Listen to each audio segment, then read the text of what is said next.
Okay, so we just finished the one pain in the last video. So in this video, we're going to go into the one promise.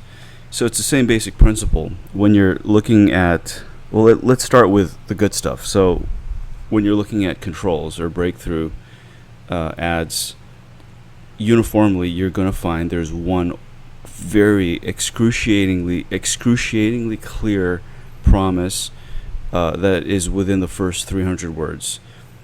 um, it's in every single one of them 100% of the time. However, when I'm reviewing copy, it's actually not there. I mean, there have been a couple of things I had to buy recently or use to get some information because I had to travel to go to an event or something like this, and I couldn't find what it was about. So it's missing, and it's a big glaring hole or a gaping hole if it's not there. So I just want to go into this a little bit more. So there's a scale of fact and fantasy. So just imagine a scale or like a horizontal line, and on one end of the scale you have fact, just pure fact. And then on the other end of the scale, it's pure fantasy. It's like swallowing a pill and then you become like a millionaire or something like that. So there's a scale there.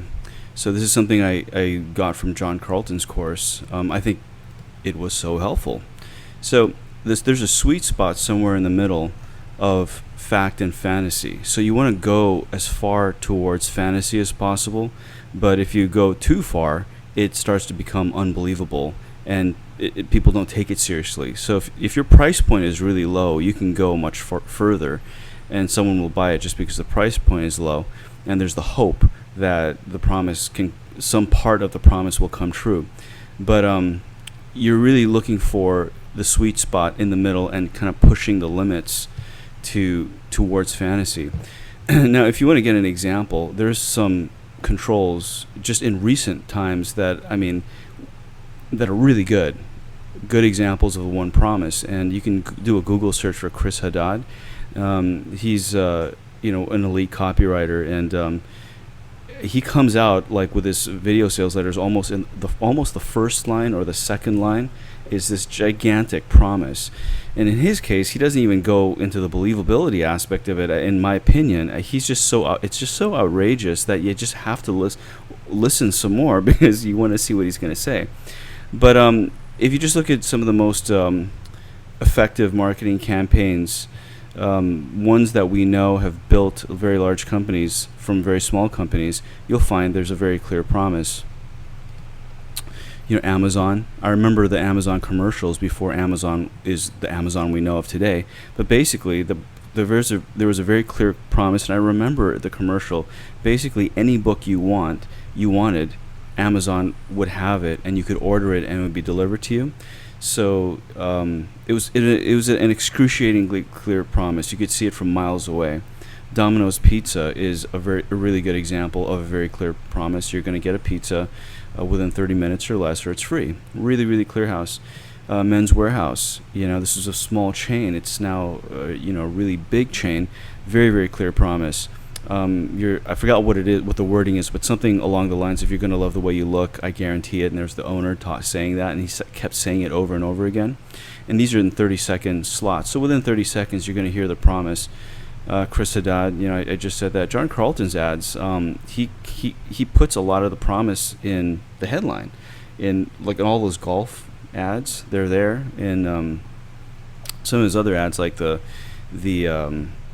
martial arts ones. It's a little bit more of an indirect lead. His financial ads are very indirect leads, but the promise is always there in the beginning.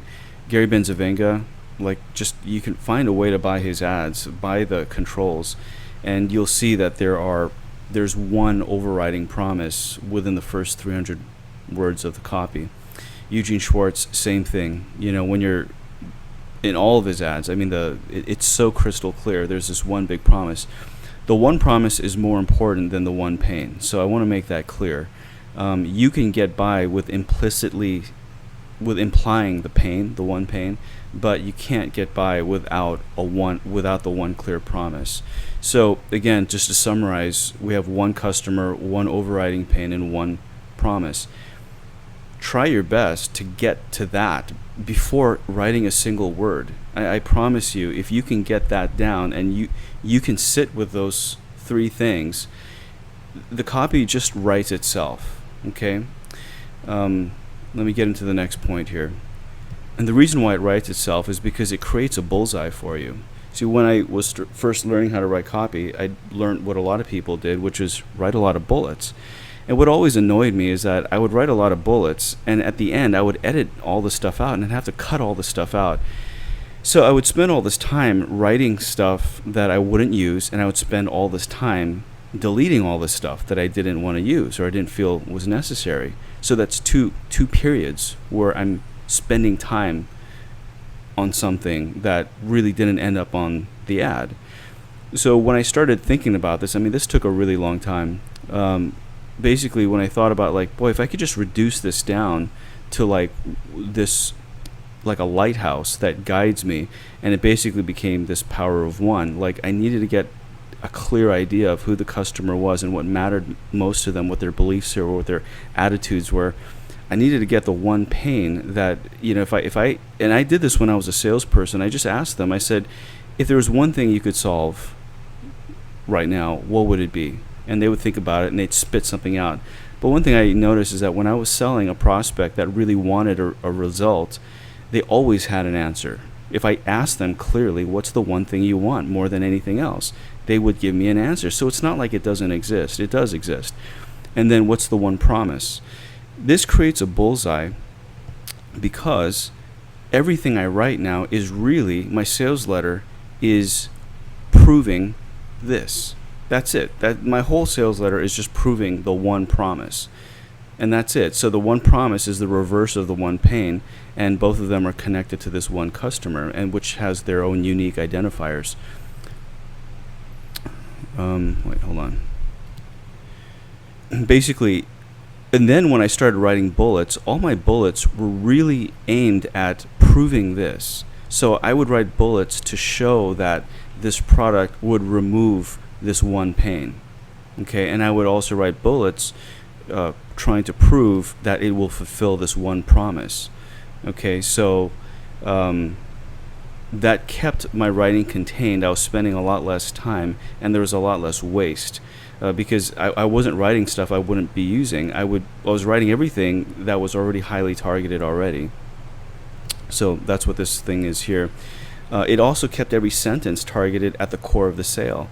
So, as I'm writing, like if we're writing a story, like a story type of sales letter, I know that the story has to really connect with this person, and it has to reveal that I understand their pain, and it has to show that this promise could be fulfilled. So basically it keeps things really, really, really contained. So that's basically it. I don't move forward until this is done. But just to review, there's one customer, and there are these unique identifiers that you can use to bring a customer to life. If you can reduce this down to one person in a way that they feel unique, this is really the power of your copy. It really comes from them. There's this there's this guy who put a sales letter up in the cult for review. I forgot his name. I'm not good at names, but basically it was how to learn Korean. And I read it, and I really liked it. I mean, it was many months ago, and then he put it up again. And something about it, I read it, and I just kind of ended up liking the guy because of the way he wrote it. It was just like this really plain way of talking, which I like. I think, he wasn't trying so hard to sell, and I think that makes it better. But the one thing, I was reading all the critiques. I remember sitting down, I was kind of, just taking a break, and I was reading all the critiques, and all the critiques were fantastic. They were like, you should adjust this, the spelling here, yada, yada, yada. But to me, those are very surface level things. They're very surface level things that could possibly increase conversions, maybe like 0.5% or maybe 1%. But to really boost like a sales letter like his up by double digits, what I would have done is I just look at the deepest level of persuasion, which is who's the identity we're talking to. And if you took that sales letter to sell a course on how to speak Korean, I would start repurposing that course for several different audiences. I mean, if you used an expatriate an American expatriate who was assigned to Korea, I mean, that's got a whole bunch of unique identifiers. And there's going to be one overriding pain that he has, and there's going to be one promise that you can put up there. And I'm telling you, if you just put just one promise, it's better than most sales letters. What most sales letters have is there isn't any clear promise. There's a whole bunch of bullets, but there's no one big promise. So if he did created a course, speak Korean, learn to speak Korean for expats, that would be great. If you wrote learn how to speak Korean for pickup artists or something like that, that would already contain within it the unique identifiers of the customer. If you had one for, speak Korean for the tourist, then that would be cool too. Speak Korean for ESL teachers. I mean, for English teachers, there's a whole bunch of English teachers I know of that go to Korea for 1 or 2 years just to gain experience, and they teach ESL, they teach English. And the more focused you get, you redesign the course for a much more targeted customer with more layers of these unique identifiers. That alone will increase conversion significantly. It's pretty explosive actually. And so, that's the power of this. And then once you get that, everything else starts to really take a life of its own. Because if, let's say, we choose the customer who is a teacher who's teaching English to Koreans in Korea. So she or he is going to be living there for 2 years. They have these things going on. It gives you a better story to tell. If you can tell a story of, like, someone from the Midwest who wanted to become a teacher, went to Korea, they didn't even know how to find where they didn't even know how to ask for where the bathroom was, how to order food, how to take a taxi. They couldn't they were trying to rifle through their dictionary, and then lo and behold, because they took this course, they were able to not only get the job, but they got promoted and got offered this thing. So you tell this awesome story that's built into the customer, the unique customer already. So, and that story can provide this really powerful promise. Okay, and it provides the one pain.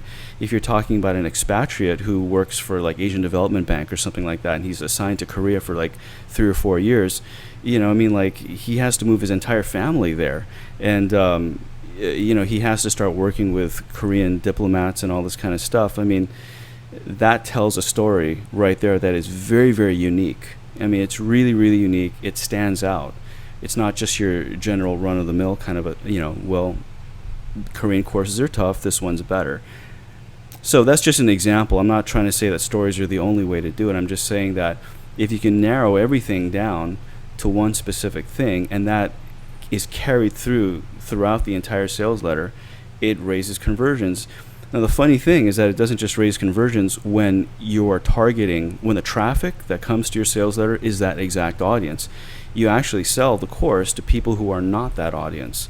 The more specific you are with who you're targeting, you end up selling it to people who are not that, because most advertising is so general that if someone wanted to learn Korean, they were more likely to buy it from a course that was highly targeted, even though it doesn't really match their situation. I hope that makes sense. But anyway, I hope this helps you. This is something I feel is very powerful. And it saves me a lot of time and a lot of stress, especially when I'm writing in a lot of different markets. Alrighty.